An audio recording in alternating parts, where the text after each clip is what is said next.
Lies are as bad as betrayal, aren't they? It's always a slippery slope. Tim Chase sat in a quiet bar, waiting for the sandwiches he had ordered to go.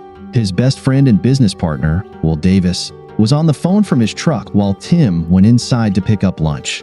It was unusual for a nice restaurant like David's Place to offer takeout lunches. The food was very tasty, and Tim always tried to have lunch there when he was in the area.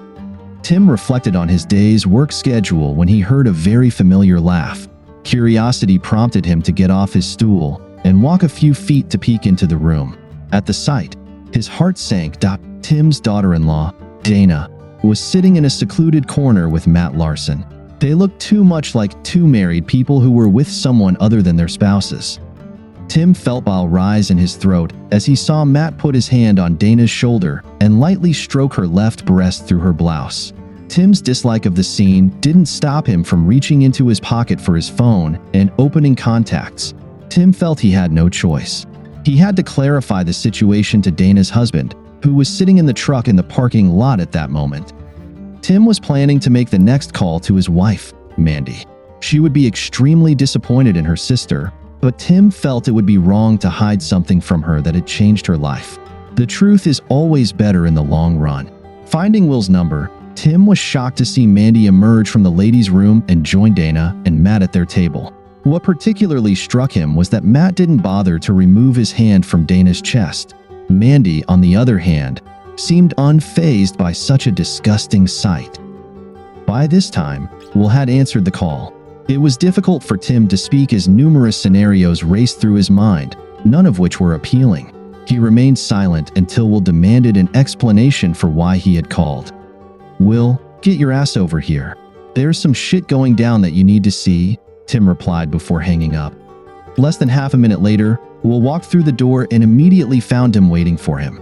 Will gave Tim a questioning look, to which Tim simply tilted his head towards the dining area. Will shifted his gaze from Tim to the dining area and then back to Tim. Will looked bewildered.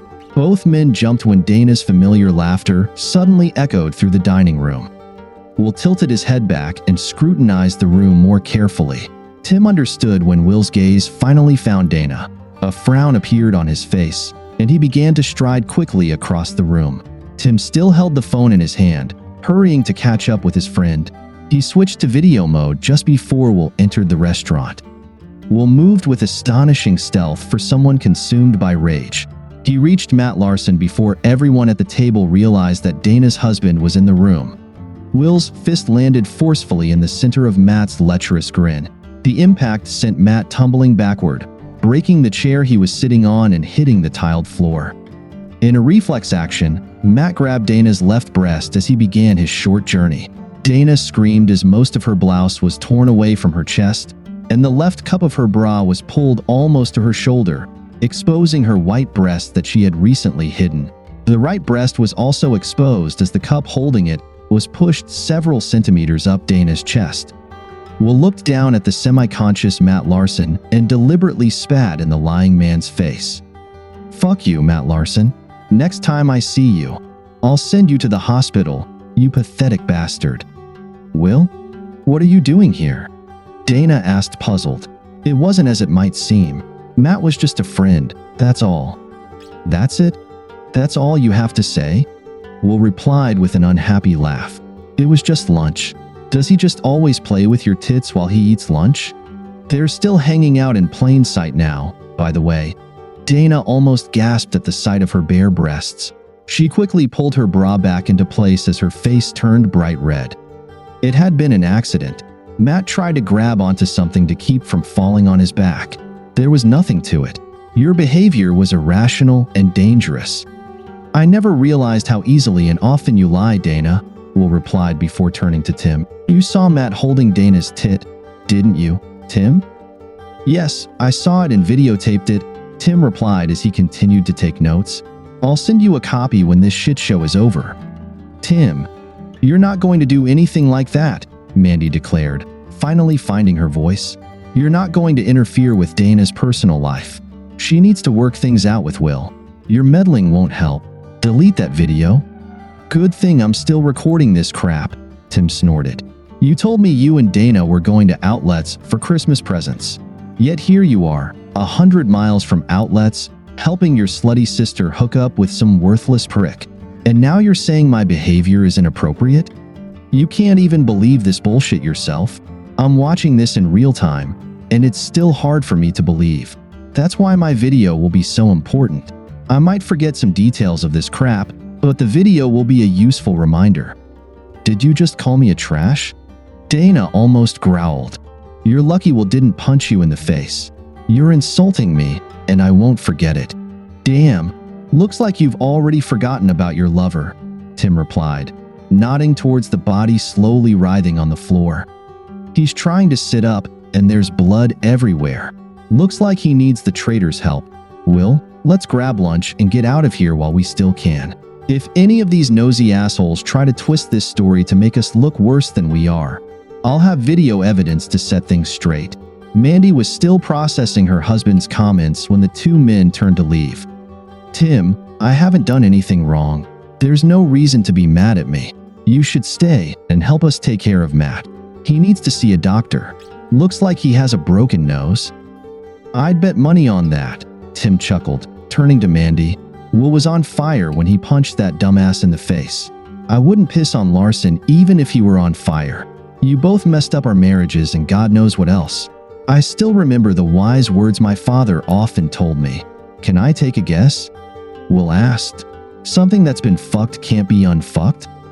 Exactly. Let's grab lunch and have some beers.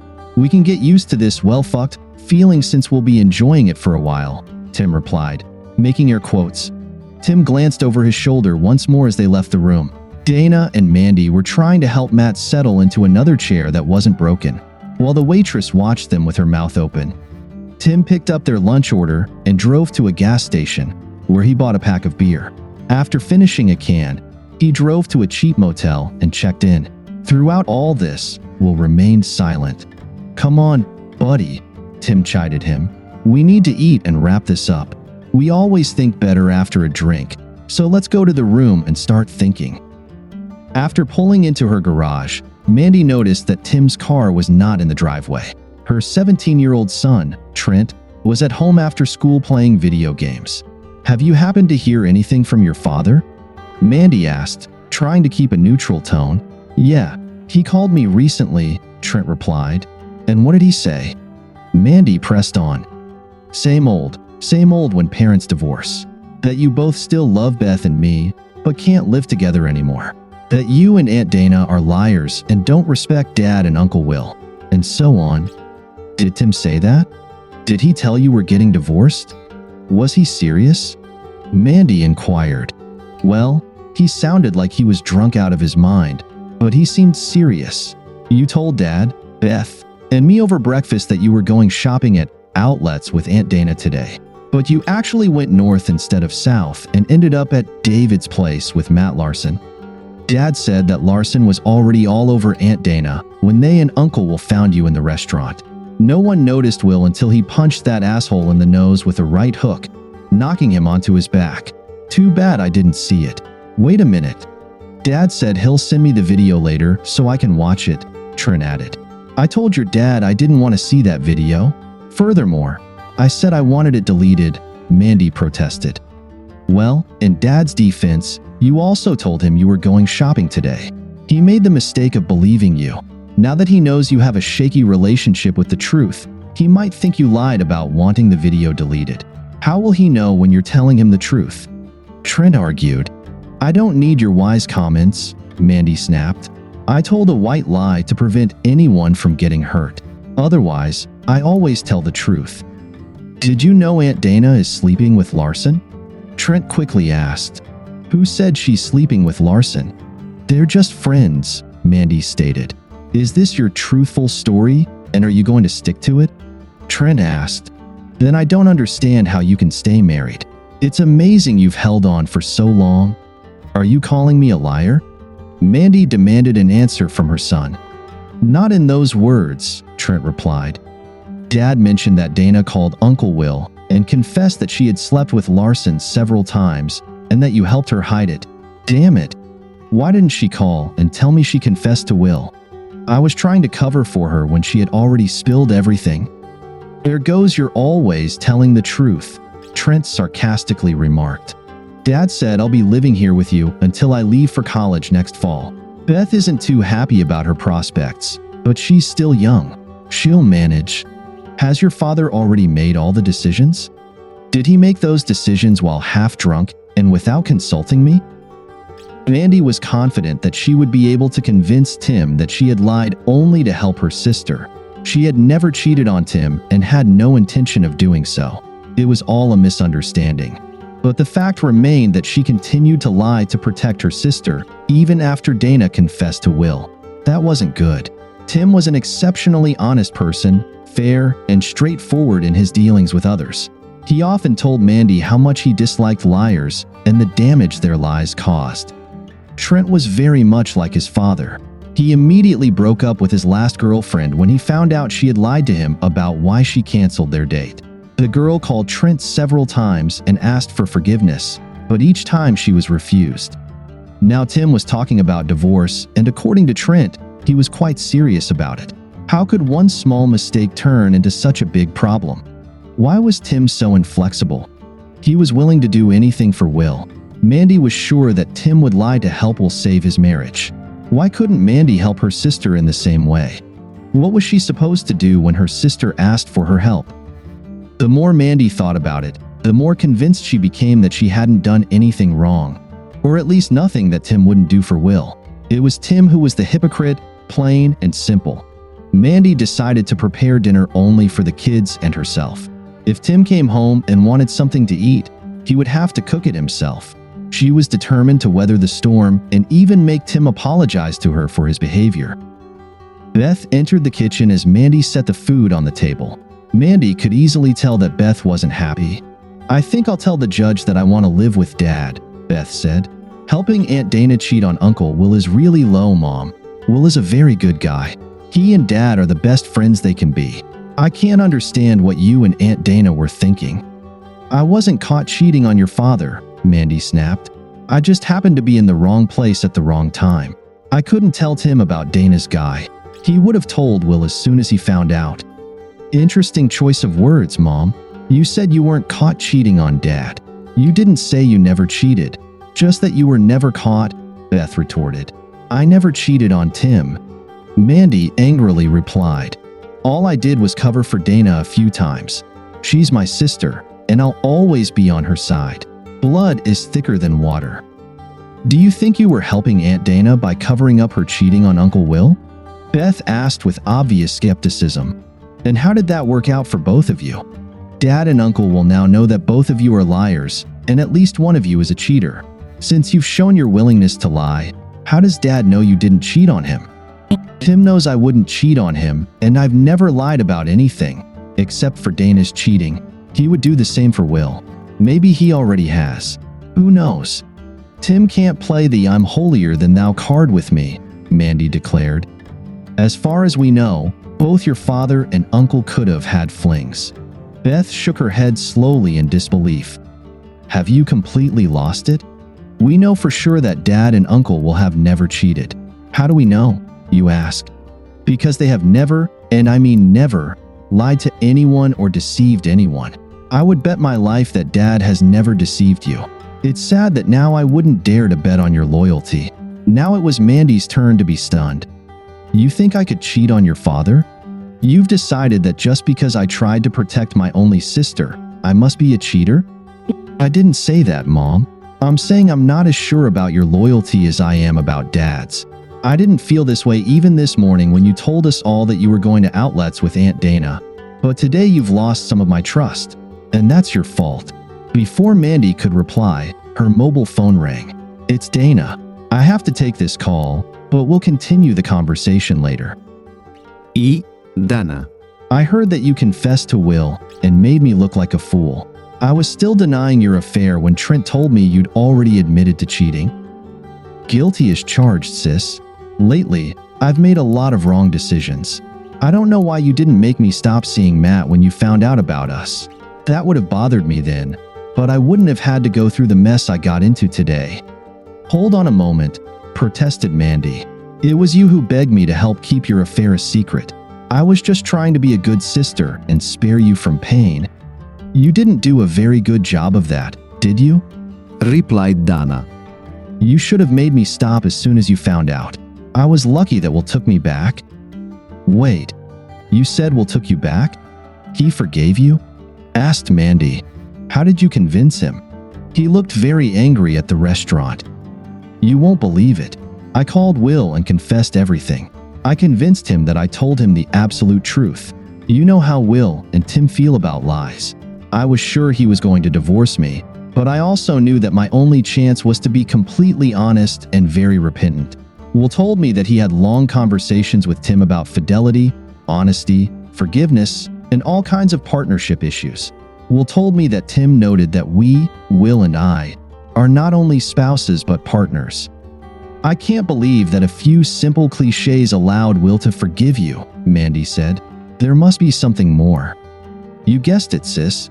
Will told me that 2 years ago, when they were in Harrisburg for a 2-day lawn and garden expo, he met a woman who seemed interested in him. Tim went to check out equipment, while Will sat at the bar chatting with this young, attractive woman.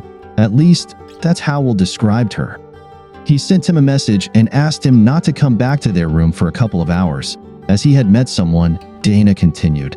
Will said that by the time he settled the bill at the bar, Tim was right there in front of him, angrier than he had ever seen him. Tim told Will that he would have to fight and beat him before Will could bring that woman back to their room. Then Tim told Will that even if he managed to take Tim down, he would still call and tell me what a liar Will was. Then he would tell our kids, you, our parents, and anyone else who might be interested. I've never heard of this, Dana. Tim never mentioned anything about it, Mandy admitted. That's because my damn fool of a husband came to his senses. He was damn furious at Tim for a few days. He said it was uncomfortable coming back. They didn't talk to each other on the way home. It seems they've come to terms with it, observed Mandy. They still behave like brothers. It's because Will gradually realized that Tim did him a huge favor by preventing him from ruining his marriage and family, Dana explained. Will even told him that he was ashamed of himself and didn't deserve a friend like Tim. He even offered to dissolve their partnership if Tim didn't want to work with him after that. And you know what your tough-hearted husband told Will? He told Will that he loves him like a brother. He would sooner destroy their friendship than see Will cause pain to me and the kids. Tim told Will that he knows infidelity will eventually destroy him, just as if I had cheated on him.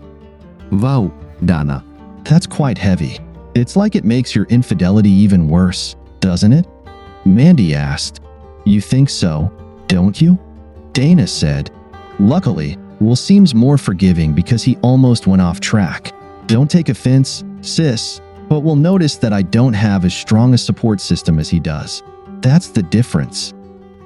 Mandy didn't know how to respond to Dana's remark. She had hidden her sister's infidelity.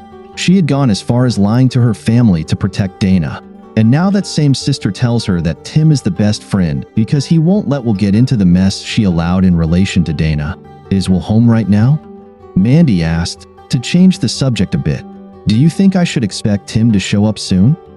Will told me that Tim is very drunk.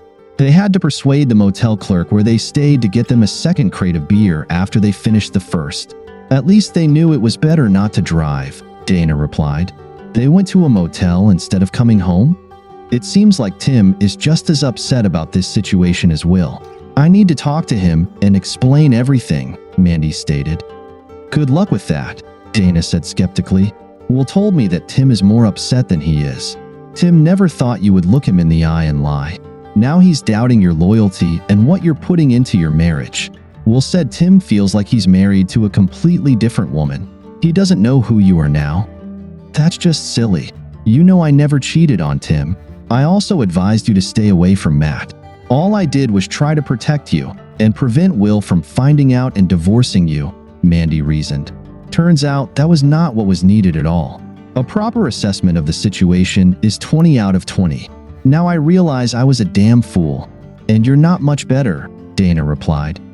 You should have kicked my ass and threatened to tell Will what a crap I was. That would have stopped me from making such a stupid decision. You helped me deceive, and it didn't benefit me at all. I can't believe what I'm hearing. Tim and Will caught us in the restaurant, where you were sitting next to your lover with his hand on your chest. We'll hit your guy, and Tim is very upset because of me. We'll forgive you, but Tim is still angry and talking about divorce because I lied to protect you. And now you're telling me I shouldn't have tried to help you keep your secret. And I'm not as good a friend as Tim, Mandy said. That sounds pretty accurate, sis. You know what Tim is like, and yet you risked your marriage trying to help me deceive mine. You should have known Tim would be furious when he found out. He's a damn Boy Scout. For goodness sake, Dana replied. Mandy fell silent, contemplating her situation. How could she have been so foolish? In her world, there was one thing she could always count on: Tim's loyalty to his family. Of course, he was angry when he found out she had lied to him. That was not surprising. He never gave her reason to think he would tolerate or forgive her for lying. Mandy realized that what she valued most in life was being able to trust her husband and depend on him, and knowing that he felt the same way about her. That's how a marriage should be. It was built on honesty and trust, and she had foolishly destroyed them. Dana, I need to work on saving my marriage, Mandy said grimly. You're right about me messing everything up. I knew it was wrong, and yet I still did it. I would like to blame you, but the truth is, all my problems are on my conscience. I lack the courage and conviction to demand that you stay away from that jerk, Matt. Now I'm paying the price for it. I need to leave. I need to figure out how to make Tim forgive me. So, Mom, what are you going to do? Beth asked. Aunt Dana seems to have come out of this mess smelling like roses, but you've really gotten yourself into deep trouble. You know Dad better than Trent and I do, and we both know it's better not to lie to him. You're right, Beth. The only thing helping me right now is that your dad has always been able to forgive me in the past. He has a big heart, and family is the center of his life, Mandy declared. All I can think about is pleading with Tim to forgive me. I was completely in the wrong. It will never happen again if he can forgive me this time. That might work, Mom, especially if you wear your yellow sundress that shows off your figure so well while you're pleading with him. Dad practically melts when he sees you in it. Melts? Is that what you call it? Mandy asked with a smile. When I talk to Mom, I call it melting, Beth replied with a smile. When I see guys looking at me or my friends the way Dad looks at you, I call it standing up. Do you think Tim still looks at me like that after all these years? Now you're fishing for compliments, Mom. You know how Dad feels about you. Most of the time, he's like putty in your hands. He'll do anything for you as long as you treat him the same way. Tim pulled up to his house afternoon.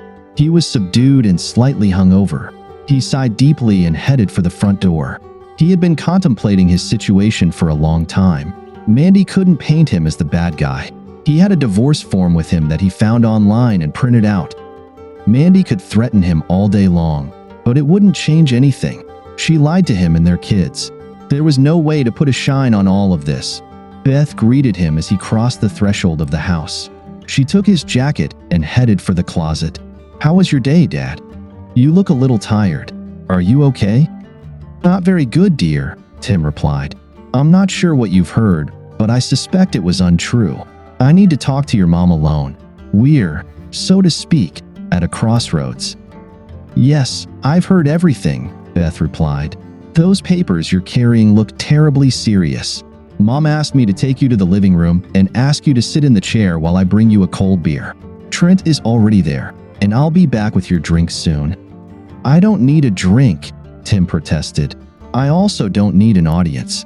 I just need to talk to your mother, and you kids better not hear what I have to say to her. You're mistaken, Dad. Here's your beer, Beth said to her father. Mom wants Trent and me to witness everything that's happening. She was very insistent. Why? Does she think I'll hurt her or something like that? You both know I would never harm your mother. It would be better if both of you went to friends or somewhere else. I want our children to hear what I have to say, Tim. They will stay here and listen to everything. They need to know the problems that misunderstood loyalty and stubbornness lead to, declared Mandy as she entered the room. Do you think I'm stubborn? Do you think that being faithful to my friendship with Will and doing the right thing have caused our problems? Demanded Tim for an answer. Maybe these divorce papers I printed out will show you how serious I am. I didn't want the kids to hear about this, but it's you. the stubborn one. "Give them to me, and I'll sign them right now," promised Mandy. "I believe you'll be fair if divorce becomes our only way out. I wish I could offer another solution if I could. You should read through them and take them to a lawyer. I was very angry when I filled them out, and they might be a bit one-sided," admitted Tim. "It doesn't matter what's written on some piece of paper, Tim. I know you. You will never be unfair to me. I'm not worried about any agreement. I wanted Trent and Bet to be here because they deserve apologies almost as much as you do," Mandy explained, approaching Tim's chair and kneeling in front of him. "I was wrong, terribly wrong, Tim.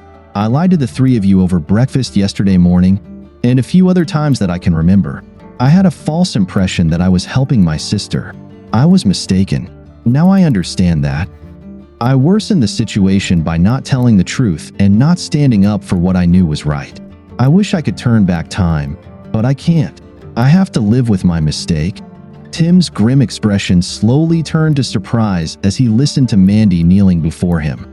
Even in such a distressed state, he noticed that Mandy was wearing the yellow sundress he liked so much. As she leaned forward, Mandy's neckline deepened even more. He couldn't look away. Even after almost 20 years of marriage with the woman standing before him, she still remained the woman he cherished. "I apologize to you, Tim. The kids told me earlier that if you see fit to forgive me, then they will too. I was wrong. I know that. I will do everything possible to never disappoint you in this way again. I promise you my love and respect. I will accept any decision you make without complaint," Mandy added. "I got a little lost, but now I'm back on track. Can you forgive me and teach yourself to love me again?" Tim looked at Mandy for a long time before responding. "You really hurt me, Mandy. I never thought you were capable of lying to me, especially so convincingly. I must be able to trust you, or I can't stay with you. That's a fact. My marriage must be based on respect and complete trust. There's no middle ground here. You can't be reliable only most of the time. That doesn't work for me. That's why my foolish attempts to support Dana were so painful for you. And in fact, for me too," Mandy sincerely replied. "I'm afraid I lack your moral compass, Tim. I think I'm pretty good, but I understand that I need to be better. If we look at this logically, there should be no problem in telling you the truth every time I talk to you. I want you to give me a chance to reach that goal. I truly love my husband and my children, and I always will." "Empty talk is a cheap pleasure, Mandy. You were put in a difficult situation, and you gave in. You took the path that seemed easier to you, and now it turns out that it's not. How can I trust you after this recent fiasco?" "I guess you feel like I'm asking you to believe a seasoned liar, Tim. Frankly, that's a bit challenging. I'm asking you to understand that I'm not as principled as you are, but that doesn't mean I'm unfaithful or disrespectful. I'm just a woman in love with a very tough, moral man." "Dad, look at Mom," Beth interjected. "Really look at her. I think you see what Trent and I see. Mom wants to stay married and be a part of this family. Trent and I want that too. Doesn't she look stunning in this dress? She's your wife, and she's beautiful. Maybe you need to have a heart-to-heart with her right now?" Tim looked away from Mandy to see the smiling faces of his two children. If Will could forgive Dana, couldn't he give Mandy another chance? He turned back to Mandy. She nervously ran her tongue over her lips. Tim noticed that the top two buttons on her dress were undone, exposing a significant portion of her neckline. "Do you think I'm that simple?" Tim asked his family. "Mandy has a long way to go before I fully trust her again. You're not simple, Dad, but you're a man. Mom practically told you that anything is possible if you accept her apologies," Trent remarked. "I think the reward is worth the risk, don't you?" Tim smiled at Trent's comment. He looked directly at his wife and asked, "Is that what you're telling me, Mandy?" Tim and the two children couldn't help but laugh when Mandy nodded, blushing at the same time.